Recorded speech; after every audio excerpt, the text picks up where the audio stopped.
रात के लगभग 10 बजे का समय था। उस समय मैं और मेरा दोस्त अपनी कार से गुड़गांव एमजी रोड से होते हुए गाज़ियाबाद जा रहे थे।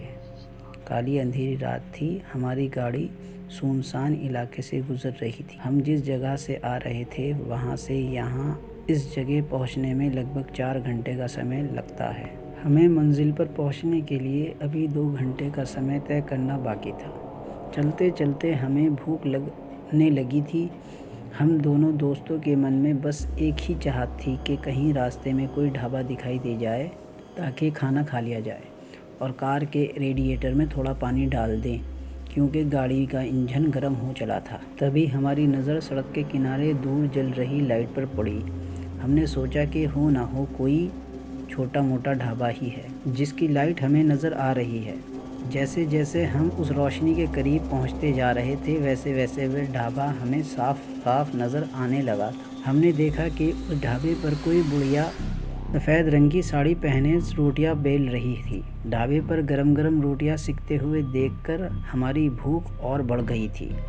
सड़क से हमने अपनी कार उस ढाबे की तरफ मोड़ दी, लेकिन जैसे ही हम दोनों दोस्तों ने खाना खाने के लिए ढाबे पर अपनी कार से नीचे उतरे तो हैरान रह गए। मैंने जो कुछ देखा वाकई हैरान कर देने वाला था। मैंने देखा कि दूर से जो बूढ़ी महिला रोटी बेलती हुई नज़र आ रही थी वह अब एक जवान और ख़ूबसूरत लड़की में बदल गई थी। मैंने अपने दोस्त को अपनी कोहनी मारते हुए धीरे से कहा, अरे अमिताभ भाई। जब हम इस लेडी को दूर से देख रहे थे तो वह बूढ़ी नज़र आ रही थी, लेकिन पास आते ही वह बूढ़ी महिला खूबसूरत लड़की के रूप में कैसे बदल गई? कहीं ये लड़की कोई भूतनी वूतनी तो नहीं है?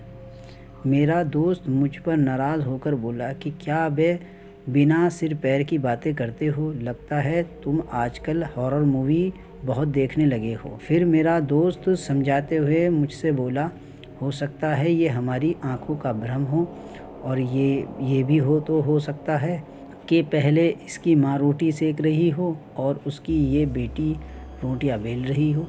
मेरा दोस्त फिर मुझसे बोला, अरे रोटियां कोई भी बनाए, हमें तो केवल खाना खाने से मतलब। लेकिन मेरे मन में शक के भूत ने जन्म ले लिया था। हम लोग ढाबे की बेंच पर बैठ गए। वह रोटियां बनाती हुई लड़की हमें देखकर मुस्कुरा रही थी।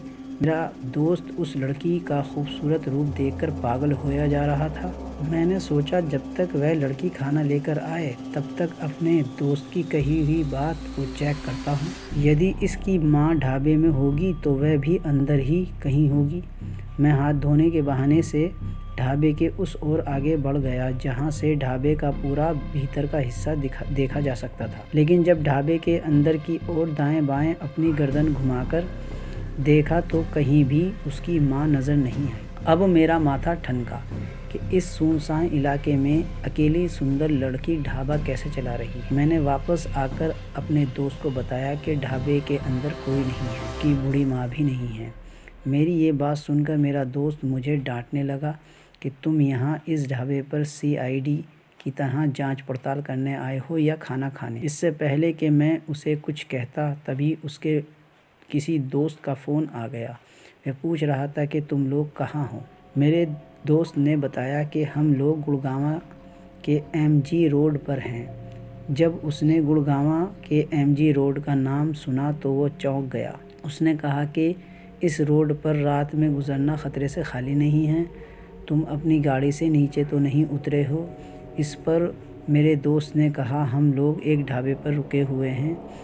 तब उसके दोस्त ने फ़ोन पर फिर पूछा कि ये ढाबा कहाँ है। इस बार मेरे दोस्त ने बताया कि हम दोनों दोस्त एक MG रोड पर पुरानी ईंटों के भट्टे के पास पीपल के पेड़ के नीचे एक ढाबा है, वहाँ खाना खाने के लिए रुके हैं। हमारे दोस्त अमिताभ के अपने दोस्त को फ़ोन पर अपनी लोकेशन बताने के बाद उसने जो कुछ बताया वह चौंकने वाला था। उसने बताया कि उस MG रोड पर कहीं भी कोई ढाबा नहीं है।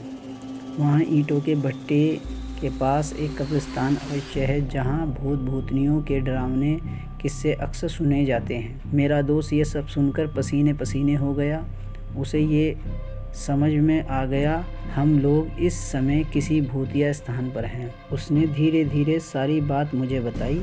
मैंने अपने दोस्त से कहा कि मैंने तुमसे पहले ही कहा था कि कहीं यहाँ कुछ दाल में काला है, लेकिन तुम तो उस भूतनी को आई लव यू बोलने को तैयार थे। हम दोनों दोस्तों ने जान लिया कि अब आपस में बहस करके समय बर्बाद करने से कोई फ़ायदा नहीं।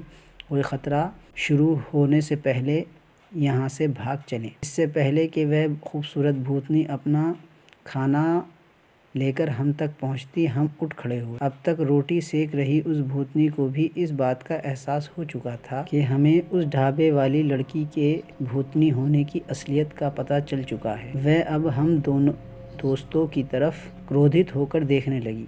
देखते ही देखते वह लड़की फिर से बुढ़िया बन गई। उसका चेहरा बहुत डरावना था। उसका कोयले से अधिक काला रंग था। अंदर की ओर धसी हुई आंखें थीं। नाक के स्थान पर केवल एक बड़ा छेद था। बड़े बड़े जानवरों की तरह कान और उसके बिखरे हुए लाल बाल थे। वह खौफनाक भूतनी चिल्लाती हुई हमारी ओर बढ़ी, जैसे कि वह हमें कच्चा चबा जाएगी। मेरे दोस्त ने गाड़ी पर बैठते ही गाड़ी स्टार्ट कर ली थी। मैं भी लपक कर कार में सवार हो गया।